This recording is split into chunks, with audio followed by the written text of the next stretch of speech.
Welcome deer aspirant, welcome back to our channel. আজকে আমি তোমাদের এই ভিডিওটা যারা মিসলেনিয়াস পরীক্ষার্থী, যারা মিসলেনিয়াস মেন্স দিতে যাবে তাদের জন্য কিন্তু স্পেশালি বানিয়েছি। আজকের এই ভিডিওর মাধ্যমে আমি বলবো যে মোস্ট ইম্পর্টেন্ট 30টা প্রতিবেদন রচনা, যেগুলো মিসলেনিয়াস এবং ক্লার্কশিপ দুটো পরীক্ষার জন্যই গুরুত্বপূর্ণ, এবং মিসলেনিয়াস ক্লার্কশিপ দুটো পরীক্ষাতেই কিন্তু আসতে পারে। মানে এক প্রকার ধরতে পারো তোমরা মেন্সের একটা সাজেশন। এবার যখন ক্লার্কশিপ আসবে সেখানে কিছু ইনক্লুড হতে পারে, কিছু এক্সক্লুড হতে পারে, সেটা তখন কিন্তু আমি জানিয়ে দেবো। বাট এখন যারা মেন্সের পরীক্ষা দিতে যাবে তারা কিন্তু এই জায়গাগুলো যেগুলো আমি রেখেছি প্রত্যেকটাই কিন্তু কভার করে যাবে, কারণ এখান থেকে কিন্তু কোশ্চেন কিন্তু হবেই হবে, এটা মাথায় খেয়াল রাখবে। এবং এখান থেকে কিন্তু মানে কমন আসার সম্ভাবনা কিন্তু হাই চান্স কিন্তু আছে। বোঝা গেল? এবারে দেখো, আমি তোমাদের কয়েকটা জিনিস আগে একটু বলে দিই। আমি মিসলেনিয়াসে আমি ব্যাচ করেছিলাম, তোমরা প্রত্যেকে জানো, হয়তো যারা আমার ইউটিউব চ্যানেলকে ফলো করো তারা কিন্তু জানো। আমি কিন্তু 6 মাস পড়িয়েছিলাম, 6 মান্থ, ঠিক আছে? 6 মাস কিন্তু আমি পড়িয়েছি, ঠিক আছে? এই 6 মাসে আমি প্রত্যেক মাসে কিন্তু 300 টাকা করে ফিজ নিই। আমার 300 টাকা করে 6 মাসে 31800 টাকা কিন্তু আমি পড়িয়েছিলাম স্টুডেন্টদেরকে। বাট সেটা এখন যেহেতু তোমাদের মিসলেনিয়াস এক্সাম আছে তাদের জন্য কিন্তু আমি একদম কম টাকায় 499 টাকায়, মানে একদম 499 টাকায় কিন্তু পেয়ে যাচ্ছ তোমরা 6 মাসের রেকর্ডেড ভিডিও, তার সঙ্গে সঙ্গে পিডিএফ। এবার যারা নিতে চাইছো তারা কিন্তু অবশ্যই এই যে নাম্বার আছে 7872141322, এই নাম্বারে কিন্তু হোয়াটসঅ্যাপ করবে, বা এই নাম্বারেই ডাইরেক্ট পে করে তোমরা কিন্তু আমাকে এই নাম্বারে স্ক্রিনশট করবে। আমি তোমাদেরকে রেকর্ডিং ভিডিও এবং হচ্ছে পিডিএফটা কিন্তু দিয়ে দেবো। এবং যারা শুধুমাত্র পিডিএফ নিতে চাইছো তারা 399 কিন্তু পিডিএফ গুলো পেয়ে যাবে। বাংলা ইংলিশের মিসলেনিয়াস ক্লার্কশিপের টোটাল সিলেবাস কিন্তু কভার করা আছে। চলো এবারে দেখে নিই যে কি কি প্রতিবেদন আমাদের পরীক্ষায় পড়ে যেতে হবে, একটু ওয়ান বাই ওয়ান দেখে নাও। দেখো, প্রথম যেটা আমাদের 1 নাম্বার আছে সেটা অপারেশন সিন্দুর। অপারেশন সিন্দুর নিয়ে একটা কিন্তু দেখো, এটা যেমন রিপোর্ট রাইটিং এ ইম্পর্টেন্ট, তেমন প্রতিবেদন রচনাতে ইম্পর্টেন্ট, তেমন কিন্তু জিএস পেপারের জন্য ইম্পর্টেন্ট। তাহলে এইটা আমাদের কিন্তু একদম দেখে যেতেই হবে। এরপরে দেখো, খুব ট্রেন্ডিং এ অবস্থায় কিন্তু আছে, তোমরা জানো, এআই। তাহলে আর্টিফিশিয়াল ইন্টেলিজেন্স, এটা নিয়ে কিন্তু একটা প্রতিবেদন তোমার পরীক্ষায় আসতে পারেই পারে। এবং এআই এর একটা নিশ্চয় জানো, যেটা ছোট্ট পার্ট হচ্ছে কি না, চ্যাট জিপিটি।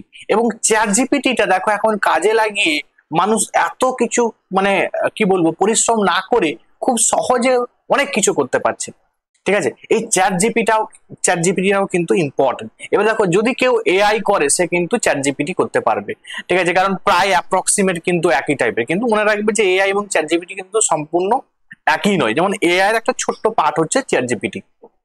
এবার দেখো, ইউনিফর্ম সিভিল কোড, দেখো এটা আমি লিখে দিয়েছি এগুলো, ঠিক আছে? যারা আমার মানে কি বলবো কোর্স নেবে তারা কিন্তু দেখতে পাবে যে ইউনিফর্ম সিভিল কোড আমি কিন্তু লিখিয়েছি, ঠিক আছে? তাহলে ইউনিফর্ম সিভিল কোড পরীক্ষার জন্য ইম্পর্টেন্ট। এবার দেখো, প্রতিবেশী দেশের সঙ্গে ভারতের বৈদেশিক নীতির সমস্যা নিয়ে একটি প্রতিবেদন লিখুন, এটাও কিন্তু ইম্পর্টেন্ট। তোমরা নিশ্চয়ই জানো আমাদের বাংলাদেশ, মালদ্বীপ এই সমস্ত দেশের সঙ্গে বা চায়নার সঙ্গে একটা যে সম্পর্কের একটা প্রবলেম বা কনফ্লিক্ট দেখা দিচ্ছে, পাকিস্তানের সঙ্গে তো আছে। তো এই বিষয় নিয়ে কিন্তু একটা পরীক্ষায় কিন্তু প্রতিবেদন আসতে পারে। নারীর ক্ষমতায়ন এবং সুরক্ষা নিয়ে একটা প্রতিবেদন। দেখো, তোমরা নিশ্চয়ই জানো আরজি করের কেসটা হলো, তারপরে আবার রিসেন্টলি একটা কেস হলো। তো এই যে অনেকগুলো ব্যাপার কিন্তু আছে, সেখানে কিন্তু নারীদের সুরক্ষার একটা কিন্তু লুজ মানে বোঝা যাচ্ছে যে একটা কোনো লুজ ফল্ট আছে আর কি, যে কারণে নারীদের সুরক্ষা ঠিকঠাক দেওয়া হচ্ছে না। তো সেই বিষয় নিয়ে কিন্তু একটা প্রতিবেদন আসতেই পারে, মানে নারীর ক্ষমতায়ন তার সঙ্গে সঙ্গে সুরক্ষা, ঠিক আছে? চলো এরপরে দেখে নিই আরো ইম্পর্টেন্ট কি কি আছে। দেখো কি আছে না, পাকিস্তানের ট্রেন হাইজ্যাক নিয়ে একটা প্রতিবেদন।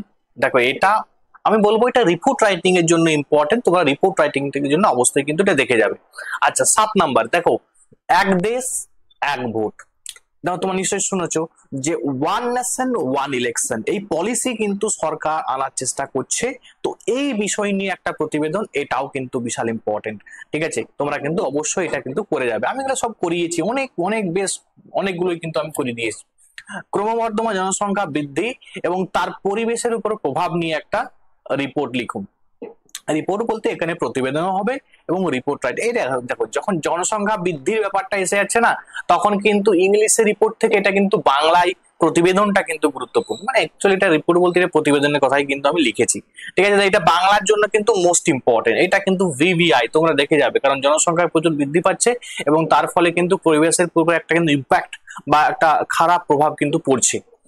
আচ্ছা, দ্রব্যমূল্য বৃদ্ধি এবং তার ব্যাপকতা এবং প্রতিরোধ নিয়ে একটা রিপোর্ট লিখুন। তাহলে নিশ্চয়ই জানো যে দিনের দিন কিন্তু প্রচুর জিনিসের যে মূল্য সেটা কিন্তু দিনের দিন বৃদ্ধি পাচ্ছে, ইনফ্লেশনও হচ্ছে, সে অনেক ব্যাপার আছে।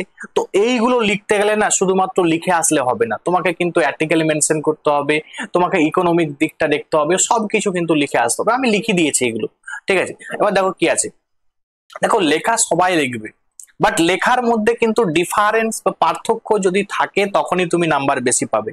দেখবে সবাই লিখে আসবে, কেউ নাম্বার পাচ্ছে 40-এর মধ্যে দেখবে তোমার 25+, আবার কেউ পাচ্ছে 5-10, ডিফারেন্স হয়ে যাবে।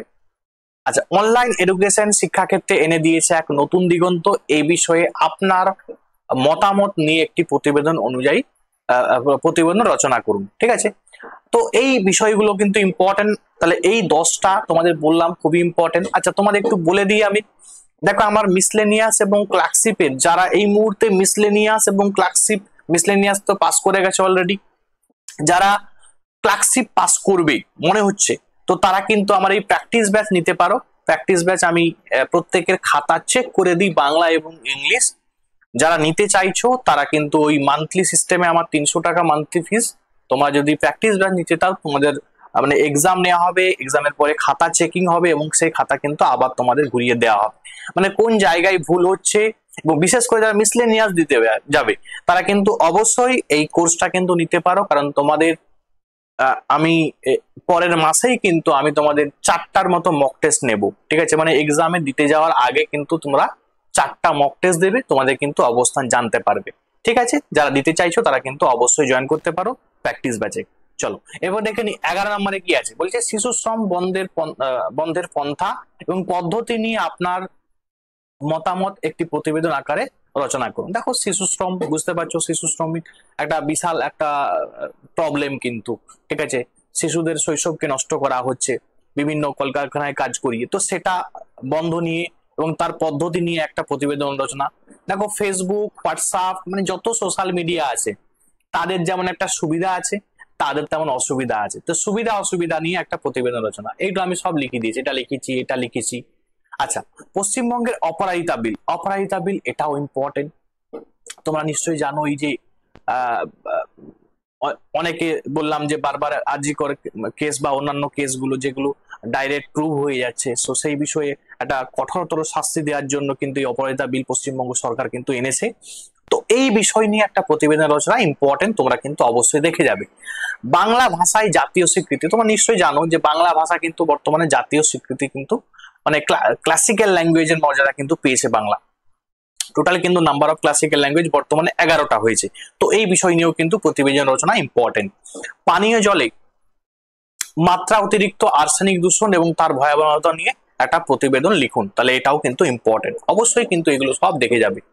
আচ্ছা দেখো 16 নম্বরে কি আছে, পশ্চিমবঙ্গে হকারদের উপযুক্ত পুনর্বাসনের প্রয়োজনীয়তা নিয়ে একটি রিপোর্ট লিখুন। দেখো হকারদের দেখবে কলকাতায়, বিশেষ করে কলকাতা সিটিতে যারা বসবাস করো তারা জানো যে হকারদের নিয়ে একটা প্রচুর কিন্তু সমস্যা কিন্তু কলকাতায় দেখা দেয়, এবং কিছুদিন আগে দেখা যাবে যে কলকাতার যে রাস্তাঘাট ছিল সেখানে কিন্তু হকারদেরকে তুলে দেওয়া হচ্ছিল। তো তাদেরকে তুলে দিয়ে কোথায় পুনর্বাসন করা হবে সেই বিষয় নিয়ে, সেটা করা মানে সরকারের কেন দায়িত্ব সেটা নিয়েও কিন্তু একটা তোমাকে কিন্তু রিপোর্ট রাইটিং লিখতে হতে পারে, খুব ইম্পর্টেন্ট কিন্তু। রক্তদান শিবির, এটা জানো তো তোমরা, রক্তদান শিবিরের কর্মসূচি এটা তো এভারগ্রিন, সব দিনের জন্য ইম্পর্টেন্ট, বারবারই পরীক্ষায় এসেছে। আচ্ছা, কলকাতায় একটা খুব ইম্পর্টেন্ট জিনিস, যে কলকাতার যে ঐতিহ্যবাহী ট্রাম সেটা কিন্তু অবলুপ্তির পথে, তো এই বিষয় নিয়েও কিন্তু একটা প্রতিবেদন আলোচনা। নারী সুরক্ষায় পশ্চিমবঙ্গ সরকারের বিভিন্ন প্রকল্প নিয়ে একটি রিপোর্ট লিখুন। দেখো এটা খুবই খুবই ইম্পর্টেন্ট, কারণ তোমরা নিশ্চয়ই জানো যে আমরা যতই বলি যে নারীদের আমরা অনেকটা সুরক্ষা দিয়েছি, কিন্তু সুরক্ষার জন্য কি কি সরকার প্রকল্প নিয়েছে এবং কতটা তা বাস্তবায়িত হচ্ছে সেই বিষয় নিয়ে কিন্তু একটা প্রতিবেদন রচনা খুবই ইম্পর্টেন্ট, অবশ্যই তোমরা দেখে যাবে। সন্ত্রাসবাদ আজকের পৃথিবীতে একটি জ্বলন্ত সমস্যা, এই নিয়ে দৃষ্টি আকর্ষণ করে একটি প্রতিবেদন রচনা করুন। তোমরা নিশ্চয়ই জানো কাশ্মীরের কেসটা, সে তোমাদের বলার প্রয়োজন নেই। তো এই সন্ত্রাসবাদকে কিন্তু একদম মানে কি বলবো, গোড়া থেকে শেষ করতে হবে, নাহলে কিন্তু হবে না। তো এই যে একটা সমস্যা, তো এই সমস্যার সমাধান, ঠিক আছে, একটা জ্বলন্ত সমস্যা, সেটা নিয়ে কি সমস্যার সমাধান হতে পারে, ঠিক আছে, সমস্ত কান্ট্রি বা সমস্ত যে ইউনাইটেড নেশন তৈরি হয়েছে সেটা তার কি ইম্প্যাক্ট ফেলতে পারে, বা এই এই সমস্যার কি করে সমাধান হতে পারে, সেই বিষয় নিয়ে তুমি তোমার দৃষ্টি আকর্ষণ করে একটা প্রতিবেদন রচনা কিন্তু কিন্তু আসতেই পারে এটা। আচ্ছা, 21 নাম্বার দেখো, পশ্চিমবঙ্গের ডেঙ্গু অতটা ইম্পর্টেন্ট নয়, যেহেতু ডেঙ্গুটা এখন কিন্তু খুব একটা মানে বেশি কিন্তু নিউজে নেই, সুতরাং বেশি ইম্পর্টেন্ট, বাট এটা ইম্পর্টেন্ট। পরিবেশ দূষণ তো সব দিনের জন্য ইম্পর্টেন্ট। পানীয় জলের সংকট, এটা নিয়েও ইম্পর্টেন্ট। কলকাতার যে বহুতল বিপর্যয়, অবভিয়াসলি এটা ভিভিআই। কারণ দেখো, তোমাদের মনে হতে পারে যে স্যার এইগুলো আপনি বলছেন, হ্যাঁ এগুলো দেখো, এগুলো ওয়ার্ড, এগুলো তোমার পরীক্ষায় আসবে, ঠিক আছে, তোমার বারবার নিউজে আসে যেগুলো, সেগুলো ইম্পর্টেন্ট। দেখবে কলকাতায় যে অনেক পুরনো যে বাড়িগুলো আছে সেগুলো মাঝে মাঝে ধসে পড়ে যাচ্ছে। তো এই যে বহুতল বিপর্যয় যে হচ্ছে, এবং দেখবে অনেক তোমার বিল্ডিং আছে যেগুলো ইলিগেল ভাবে কনস্ট্রাকশন করা হয়েছে, সেগুলো দেখা যাচ্ছে একদিক মানে কি বলবো, কখনো পড়ে যাচ্ছে বা কখনো এক সাইডে হেলে আছে। তো এই জিনিসগুলো নিয়ে কিন্তু একটা প্রতিবেদন রচনা অবশ্যই আসতে পারে। সমাজে সাহিত্যের প্রভাব, ঠিক আছে, দেখো সাহিত্য সমাজ থেকে কিন্তু ধীরে ধীরে এক প্রকার অবলুপ্ত হয়ে যাচ্ছে। তো সেটা সমাজে সাহিত্যের কিসের জন্য প্রয়োজন, সেটা কিন্তু নিয়ে একটা প্রতিবেদন রচনা অবশ্যই কিন্তু পরীক্ষা আসতে পারে। চলো এরপরে দেখে নি। আচ্ছা, তোমাদের এই এই কয়েকটা বলার আগে তোমাদের আবারও বলছি একবার, আমি ক্লার্কশিপ এবং মিসলেনিয়াস মেন্সের জন্য বাংলা ইংলিশ পড়িয়েছিলাম। সেই বাংলা ইংলিশ কিন্তু 6 মাস আমি পড়িয়েছি। 6 মাসে প্রত্যেক মাসে কিন্তু 300 টাকা করে ফিস, 1800 টাকা কিন্তু আমি ফিস নিয়েছিলাম স্টুডেন্টদের কাছ থেকে। বহু স্টুডেন্ট কিন্তু পারচেস করেছিল অ্যাপ্রক্সিমেট 300-র উপরে। তো তোমরাও যদি নিতে চাও, আমি কিন্তু এখন যেহেতু তোমাদের মিসলেনিয়াস পরীক্ষা আছে, খুব কম টাকায় 499 টাকায় মেন্সের সমস্ত ভিডিও পিডিএফ সব কিন্তু আমি দিয়ে দিচ্ছি, তোমরা কিন্তু নিয়ে নিতে পারো। আর যারা শুধুমাত্র পিডিএফ নেবে তারা কিন্তু 399-এ কিন্তু পিডিএফ পেয়ে যাবে। কারণ দেখো, বারবার আমি তোমাদের একটা কথা বলছি, একটা কথা জিনিস কিন্তু মাথায় খেয়াল রাখবে, এখন দুটো স্টুডেন্টরা দেখছি দুই দিকে ভাগ হয়ে গেছে, একটা হচ্ছে মিসলেনিয়াস এবং আর একটা হচ্ছে যারা সাবজেক্টের জন্য পড়াশোনা করছে, কারণ দুই দিকেই পরীক্ষা, ঠিক আছে, উভয় সংকটে কিন্তু এখন মানে অবস্থান করছে। তো এই পরিস্থিতিতে আমি বলবো, যারা মিসলেনিয়াস পাস করেছো তারা মিসলেনিয়াসের জন্যই পড়ো। কেন? কারণ তুমি একটা স্টেপ যেখানে এগিয়ে গেছো সেখানে কিন্তু চাকরি পাওয়ার প্রবণতাটা অনেকটা বেশি। তোমার হতে পারে সাবজেক্টে প্রিপারেশন বা গ্রিডটা ভালো আছে, কিন্তু এখন তোমার এই মিসলেনিয়াসটাই কিন্তু প্রাইম ফোকাস আমার মনে হয়, ঠিক আছে, আমার পার্সোনাল ওপিনিয়নে, যে যেহেতু তুমি একটা ধাপ অনেকটা এগিয়ে গেছো, সো এটাকেই তোমরা কিন্তু বেশি ফোকাস দাও। চলো এরপর দেখে নি 26 নাম্বার কি আছে, ঐতিহ্যবাহী কুম্ভ মেলা। দেখো কুম্ভ মেলা নিয়ে প্রচুর নিউজে ছিল, তাহলে কুম্ভ মেলা এটা আমি লিখে দিয়েছি। জাতীয় শিক্ষানীতি 2025, এটা নিয়ে একটা প্রতিবেদন রচনা। ক্রমবর্ধমান বেকারত্ব, ঠিক আছে, দেখো এই বেকারত্ব নিয়ে, আনএমপ্লয়মেন্ট, দিনের দিন আনএমপ্লয়মেন্ট বাড়ছে, কেন বাড়ছে নিশ্চয়ই তোমরা জানো। তো এই বিষয় নিয়েও কিন্তু একটা প্রতিবেদন রচনা ইম্পর্টেন্ট পরীক্ষার জন্য, অবশ্যই কিন্তু তোমরা এটাও দেখে যাবে। আচ্ছা, বৃদ্ধ পিতামাতা নিজেদের জীবন রক্ষার কারণে সন্তানদের বিরুদ্ধে আদালতে মামলা করছেন, এই বিষয়ে অবলম্বন করে নিজস্ব ভাষা একটি প্রতিবেদন রচনা করুন। এটাও কিন্তু পরীক্ষার জন্য ইম্পর্টেন্ট, অবশ্যই কিন্তু তোমরা এটাও দেখে যাবে।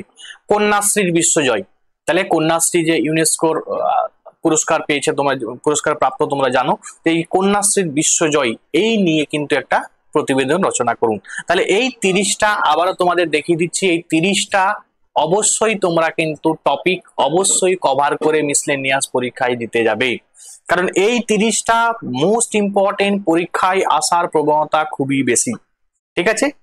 তো যদি ভিডিওটা ভালো লাগে অবশ্যই বন্ধুদের মধ্যে পাঠিয়ে দেবে, বন্ধুদের মধ্যে শেয়ার করে দেবে, এবং যদি এই রকম তোমরা টপিক গুলো থেকে ভিডিও চাও তোমরা কিন্তু কমেন্টে জানাতে পারো, তাহলে কিন্তু আমি 1 বাই 1 এক একটা টপিক কিন্তু যতগুলো সম্ভব আমি করিয়ে দেব তোমাদের মিসলেনিয়াস এবং ক্লার্কশিপ পরীক্ষার জন্য, ঠিক আছে। এবং যারা আমার এই নিতে চাইছো পিডিএফ এবং ভিডিও, তারা কিন্তু অবশ্যই এই 7872141322 এই নাম্বারে হোয়াটসঅ্যাপ করবে। আজকে এখান পর্যন্ত, প্রত্যেকে ভালো থাকবে, আশা করছি মিসলেনিয়াস পরীক্ষায় তোমরা প্রত্যেকে সফল হবে। আজকে এখান পর্যন্ত। Thanks for watching.